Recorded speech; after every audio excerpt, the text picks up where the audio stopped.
Hello students. Previous video में हमने बच्चों देखा था कि यूजेस ऑफ डायमेंशनल इक्वेशंस देखा था, जिसमें से तीन मेथड थी। तो एक मेथड थी conversion of one system of units into another. तो हमने प्रीवियस वीडियो में conversion of one system of units into another देख लिया। अब हम सेकंड मेथड देखते हैं, checking the correctness of various फॉर्मूले। सेकंड यूज जो है इसका, मेथड नहीं, सेकंड यूज जो है डायमेंशनल इक्वेशन का, जो हम डायमेंशनल फॉर्मूले बनाते हैं उसका यूज क्या है, हमने तीन देखा था बेटा। Conversion of one system of units into another, checking the correctness of various फॉर्मूले एंड डेरिवेशन ऑफ फॉर्मूले। मतलब कि हम एक सिस्टम ऑफ यूनिट से दूसरे सिस्टम ऑफ यूनिट में कन्वर्ट भी कर सकते हैं, और कोई फॉर्मूला है, कोई इक्वेशन है, वो करेक्ट है कि नहीं वो भी चेक कर सकते हैं, और फॉर्मूला डिराइव भी कर सकते हैं, डेरिवेशन भी कर सकते हैं। ठीक है, तो कन्वर्जन तो हमने कर लिया बेटा। अब सेकंड जो यूज है उसका है, वो है चेकिंग द करेक्टनेस ऑफ फॉर्मूले या इक्वेशन। तो देखिए ये क्या होता है बच्चों, मैंने यहाँ थोड़ा सा लिखा हुआ है, the magnitudes of physical quantities may be added together और subtracted from one another only if they have the same dimension. सबसे पहले तो फिजिकल क्वांटिटी ऐड या सब्सट्रैक्ट होगी डायमेंशन फॉर्मूले में, अगर हम लेके चलते हैं तो सिर्फ अपनी ही क्वांटिटी से ऐड होगी या सब्सट्रैक्ट होगी, यानी कि वेलोसिटी को वेलोसिटी में ही ऐड कर सकते हैं, किसी और में नहीं, है ना। तो सेम डायमेंशंस हैं तो भी हम ऐड कर सकते हैं, लेकिन क्वांटिटी सेम होना चाहिए। दस में can not be added to velocity और an electric current can not be subtracted from the time, है ना। मास को हम वेलोसिटी में ऐड नहीं कर सकते, इलेक्ट्रिक करंट को हम टाइम से सब्सट्रैक्ट नहीं कर सकते। इस सिंपल प्रिंसिपल को हम बोलते हैं principle of homogeneity of dimensions, है ना। इसको हम इक्वेशन की करेक्टनेस चेक करने के लिए देखते हैं। करेक्टनेस मतलब कि क्या, ऑब्वियसली इक्वेशन क्या होता है, किसी एक क्वांटिटी के इक्वेट एक अलग से क्वांटिटी होगी, या उसका सम या सब्सट्रैक्शन होगा, एक फॉर्मूला होगा, है ना। तो left hand side must be equals to right hand side. तो सबसे पहले हमने एक क्वेश्चन लिखा हुआ है बच्चों, देखो यहाँ पे आप, क्वेश्चन लिखा हुआ है, check the correctness of the relation T is equals to 2 pi root over L upon G, where L is length and T is time period of a simple pendulum. बच्चों ये सिंपल पेंडुलम, जो आपने clock देखी होगी या simple pendulum देखा होगा, या फिर हम अभी इसका एक 11th क्लास में प्रैक्टिकल भी है सिंपल पेंडुलम का। तो पेंडुलम अगर मान लीजिए ऐसे ऐसे ऐसे ऐसे ऑसिलेट कर रहा होता है, तो उसकी लेंथ कितनी है, पेंडुलम की लेंथ कितनी है, या थ्रेड की लेंथ कितनी है, एल, और टी कितनी है, टी कितने टाइम में वो एक ऑसिलेशन ले रहा है। ये टी क्या है, time period to complete one oscillation. एक बार यहाँ आ गया, फिर यहाँ आ गया, फिर यहाँ, है ना। And G is acceleration due to gravity. आप जानते हैं एसोलेशन ड्यू टू ग्रेविटी क्या होता है। ठीक है, ये फॉर्मूला आप अच्छे से देख लीजिए, ये फॉर्मूला आपको आगे बहुत बार यूज होगा फिजिक्स में। तो देखिए, check the correctness of relation हमको यहाँ पे चेक करना है ना। तो सबसे पहले हमको ऑब्वियसली सारे क्वांटिटीज का डायमेंशन पता होना चाहिए, तो हम सबसे पहले लेफ्ट हैंड साइड ले रहे हैं। ठीक है, तो सॉल्यूशन में आपका left hand side equal T, left hand side is T, है ना। टी, टी का बच्चों डायमेंशनल फॉर्मूला सिर्फ टी होगा, है ना। क्यों, क्योंकि इसका एम का डायमेंशन 0 है, एल का डायमेंशन 0, सिर्फ टी का मान है। तो आप इसको लिखो या ना लिखो, टी लिखना ज़रूरी है। ठीक है, अब है right hand side. Right hand side का, राइट हैंड साइड में क्या दिया है बच्चों, 2 pi root over L upon g. 2 pi root के अंदर एल अपॉन जी। बच्चों मैंने आपको बताया था 2 पाई, पाई, ई, ये सब क्या होते हैं, डायमेंशनलेस कांस्टेंट होते हैं। तो 2 पाई का कोई डायमेंशन नहीं होगा, इस बात को ध्यान रखिएगा बच्चों। 2 पाई हैज नो डायमेंशन। ओके, तो सिर्फ डायमेंशन होगा एल और जी का। जी एसेलरेशन है, डायमेंशनल फॉर्मूला हमने निकाला था जी और एल का, एसेलरेशन ड्यू टू, एसेलरेशन का निकाला था, तो एसेलरेशन ड्यू टू ग्रेविटी भी वही होगी। लेंथ को हम किससे रिप्रेजेंट करेंगे बच्चों, एल से। ठीक है, रूट लगा हुआ तो मैंने लगा दिया है अभी रूट। फिर उसके बाद एल टी माइनस टू, जी का क्या होता है, एल टी माइनस टू। क्यों, क्योंकि जी की यूनिट होती है मीटर पर सेकेंड स्क्वायर, मीटर यानी कि लेंथ, टाइम यानी सेकेंड यानी कि टाइम की पावर -2, तो एल टी माइनस टू। ठीक है बच्चों, तो देखिए यहाँ पे अगर मैं एल से एल, यहाँ पे एल से एल कैंसिल हो रहा है, सिर्फ आपको बच रहा है टी की पावर -2, जो कि ऊपर जाके बन रहा है आपका टी स्क्वायर, और ये रूट लगा हुआ है। आप अच्छी तरह जानते हैं बच्चों कि टी स्क्वायर, स्क्वायर से स्क्वायर रूट कैंसिल हो जाता है, तो सिर्फ क्या आएगा बच्चों, ब्रैकेट के अंदर टी। और जबकि हमारा लेफ्ट हैंड साइड में भी क्या था t, यानी कि ये फॉर्मूला क्या है, करेक्ट है। क्यों? क्योंकि left hand side equals to right hand side dimensionally the formula is correct, the given relation is correct, the given relation is correct। ठीक है बच्चों, अब हम एक दूसरा क्वेश्चन देखने जा रहे हैं यहीं पे। ठीक है, देखिए सेकंड क्वेश्चन क्या दिया है बच्चों हमको। In van der Waals equation p plus a upon v square into v minus b is equals to RT. What are the dimensions of A and B? Here P is pressure, V is volume and T temperature and R is gas constant। देखिए बच्चों, यहाँ पे आपको van der Waals equation दी हुई है। कुछ equation बच्चों आपको यहाँ पे बहुत सारी इक्वेशन ऐसी मिलेंगी जो पहली बार आप देख रहे होगे, है ना, लेकिन आप आगे पढ़ते जाओगे क्योंकि हमारा ये फर्स्ट चैप्टर है, इसलिए आप देख रहे हो, आगे आप पढ़ोगे ये सारी इक्वेशंस, है ना। लेकिन डायमेंशन फॉर्मूले तो हमको सबके निकालने रहते हैं क्योंकि बेसिक है, तो हम पहले ही निकाल रहे हैं इसको। समझ लीजिए, आपने मैथ्स में पढ़ा होगा कि कोई भी इक्वेशन में जो अगर लेफ्ट हैंड साइड है तो राइट हैंड साइड इक्वल होगी, तभी इक्वेशन बैलेंस होती है। इस चीज़ को ध्यान रखिएगा बच्चों कि जो इस साइड इक्वेशन में फिजिकल क्वांटिटी है, राइट हैंड साइड में भी वही होगी, है ना। और एक फिजिकल क्वांटिटी हमेशा दूसरी से ऐड होगी या एक फिजिकल क्वांटिटी अपने सेम क्वांटिटी से ही ऐड या सब्सट्रैक्ट होती है। यानी कि मैंने लेंथ को सिर्फ मैं लेंथ से ही ऐड कर सकता हूँ और सब्सट्रैक्ट कर सकता हूँ। एक चीज़ और ध्यान रखिएगा बच्चों, मैं एक लेंथ प्लस लेंथ ले रहा हूँ तो ये लेंथ ही होगा, एल प्लस एल एल ही होता है, और एल माइनस एल भी एल ही होता है, ना कि ये एल प्लस एल 2l होगा और एल माइनस एल 0 होगा, है ना। फिजिकल क्वांटिटी 0 नहीं हो जाएगी, ठीक है, क्योंकि ये फिजिकल क्वांटिटी को लेंथ डिनोट कर रहा है, ना कि किसी वेरिएबल को। ठीक है, दीज आर लेंथ, हम जो एम एल टी ले रहे हैं, these are notation of physical quantities. यहाँ पे वॉन्डर वॉल इक्वेशन दिया हुआ है जहाँ पे P प्रेशर है और A अपॉन वी स्क्वायर, यहाँ पे भी प्रेशर ही होगा। A अपॉन वी स्क्वायर पूरा क्या होगा, प्रेशर होगा, मतलब कि V तो वॉल्यूम है, लेकिन A अपॉन वी स्क्वायर जो होगा हमको क्या, ये क्या होगा, प्रेशर होगा। ठीक है, और इस चीज़ का भी ध्यान रखिएगा यहाँ पे कि हम यहाँ पे जो इक्वेशन जो यूज़ पढ़ रहे हैं सेकंड, वो है checking the correctness of formula. तो हम इससे किसी अननोन क्वांटिटी को भी फाइंड आउट कर सकते हैं। तो यहाँ पे हमें ए और बी, दो अननोन क्वांटिटी हमें फाइंड आउट करनी है ना। तो मैं सॉल्यूशन बता रहा हूँ आपको। सबसे पहले हमको जो इक्वेशन गिवन है वो लिख लीजिए। द गिवन इक्वेशन इज बच्चों क्या दी हुई है आपको, P plus A upon V square V minus B equals to RT, है ना। तो मैंने आपको बताया कि सिर्फ प्रेशर है P, तो इससे जुड़ने वाला, ऐड होने वाला भी प्रेशर ही होगा। तो आप बोलोगे as pressure can be added only to pressure, है ना। देयरफॉर बच्चों, ये जो तीन बिंदु होते हैं जिसमें एक ऊपर दो नीचे, वो देयरफॉर होता है, जिसमें दो ऊपर एक नीचे वो सिंस होता है। चलिए, therefore A upon V square equals to what, P। तो हम यहाँ से, क्योंकि हमको A फाइंड आउट करना है, तो P वी स्क्वायर। बस हमको डायमेंशनल फॉर्मूले पता होना चाहिए। P बच्चों प्रेशर क्या होता है आप निकाल लीजिए, आपको याद है तो डायरेक्ट लिख लीजिए, नहीं है तो निकाल लीजिए। आपको पता है प्रेशर इज इक्वल्स टू होता है फोर्स अपॉन एरिया, जो आपने पढ़ा होगा 9th क्लास में, है ना। Pressure is equals to force upon area.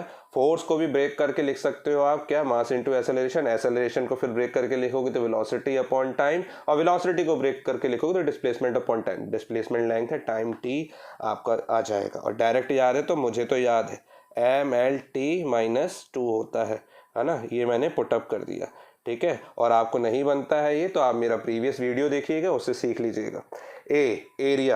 Area यानी कि प्रेशर फोर्स अपॉन एरिया यानी कि एरिया की यूनिट क्या होती है, मीटर स्क्वायर यानी कि लेंथ का स्क्वायर, ठीक है। ये हो गया आपका लेंथ का स्क्वायर। सॉल्व जब आप करेंगे बच्चों तो ये आएगा m l, ऊपर जाके ये l है और ये l स्क्वायर है, तो 1 माइनस 2 दैट इज -1 हो जाएगा, और t चल रहा है आपका -2, ठीक है। यानी कि हम प्रेशर की जगह लिखेंगे m l -1 t -2। तो A is equals to m L-1T-2, जबकि v स्क्वायर, v यहाँ पे क्या है, v वॉल्यूम है, और वॉल्यूम का सबसे स्टार्टिंग में मैंने आपको बताया था वॉल्यूम क्या होता है, length into breadth into time, breadth हो time, breadth length into breadth into height, breadth हो हाइट हो ये सब लेंथ हो, ये सब डिस्टेंस हो, है ना, ये सब एल्टीट्यूड, ये सब लेंथ होती हैं, क्या होती हैं, लेंथ। तो लेंथ का क्यूब हो जाएगा, क्योंकि length into breadth into height होता है, तो लेंथ का क्यूब मल्टीप्लाई होके, है ना। तो इसकी जगह हम क्या पुटअप कर देते हैं, यहाँ पे एल क्यूब, यहाँ पे हमने p की जगह ml-1t-2, v की जगह एल क्यूब पुटअप किया, लेकिन v की जगह पुटअप किया, इसका स्क्वायर भी चल रहा है, ठीक है ना। तो स्क्वायर है यानी कि ये 3 × 6 हो जाएगा। हमने इसको पहले एज इट इज़ लिखा ml-1t-2 ब्रैकेट लगाया, इसको l की पावर 6 कर दिया।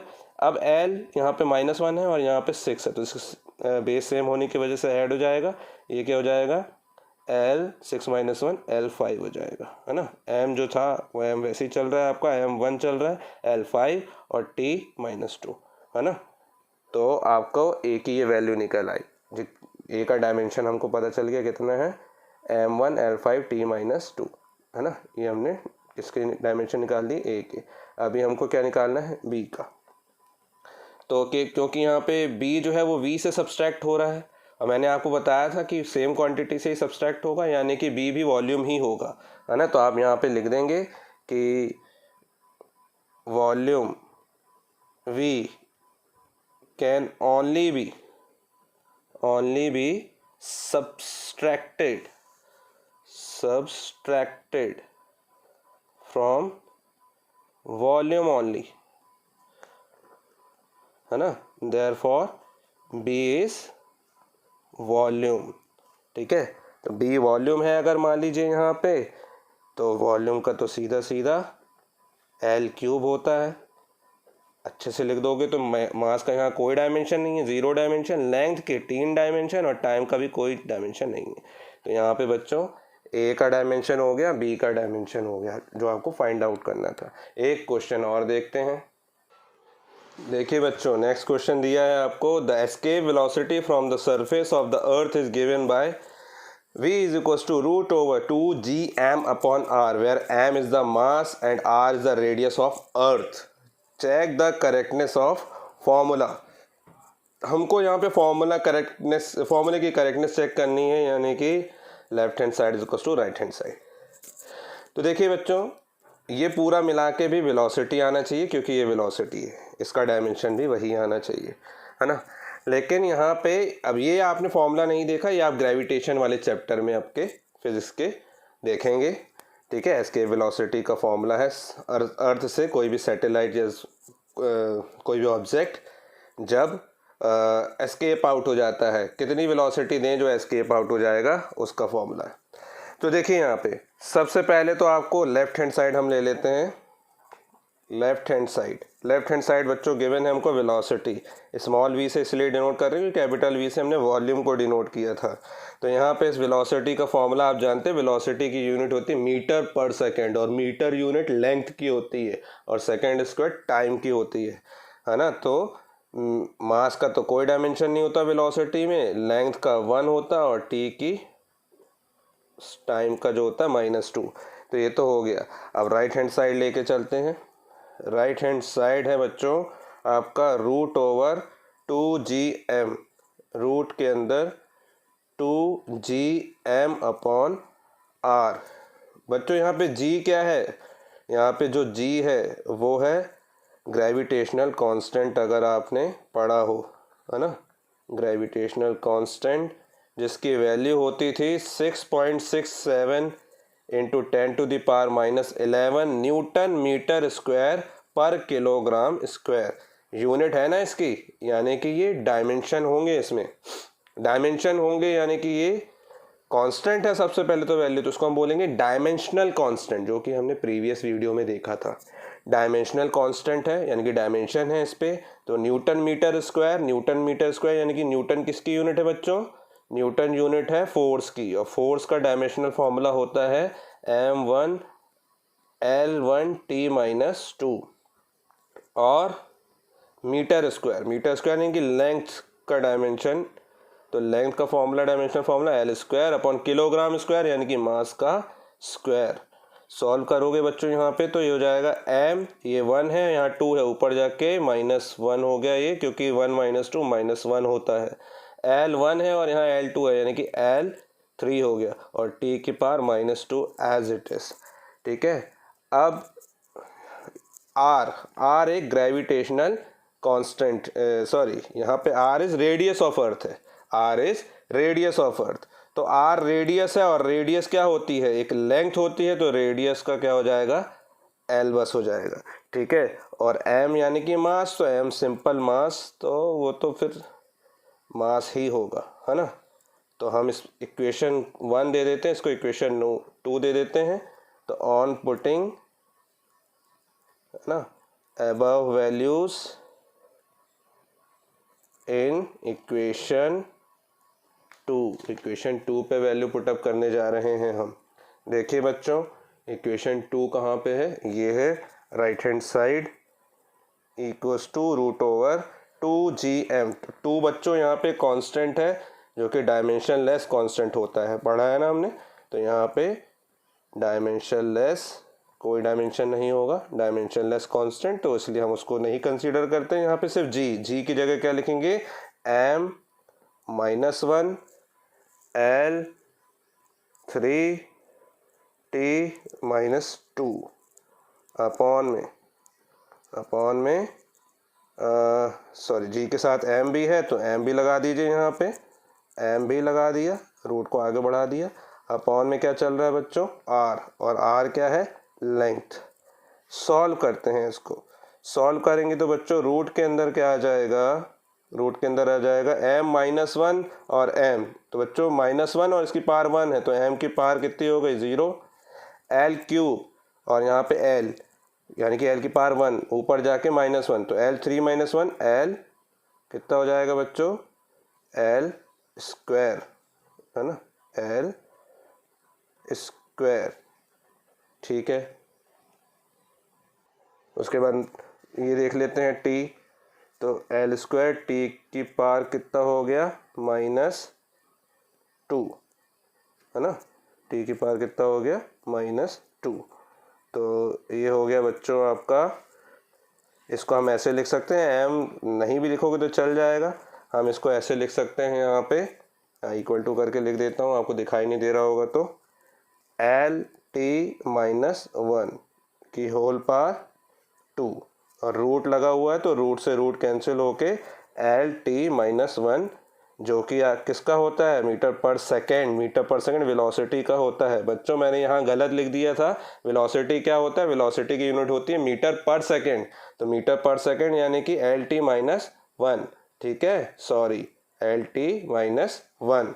तो यहाँ पे इक्वेशन 1, इसको हम दे दे रहे हैं इक्वेशन नंबर 3। तो देखिए बच्चों, इक्वेशन नंबर 1 से और 3 से, है ना, ये क्या हो रहा है, हम इसको LT -1 यानी कि हम m0 भी लिख सकते थे, एज इट इज आप लिख देते, है ना, क्योंकि मास का कोई डायमेंशन नहीं है। तो इक्वेशन नंबर 1 और 3 से left hand side is equals to right hand side. Okay, thank you.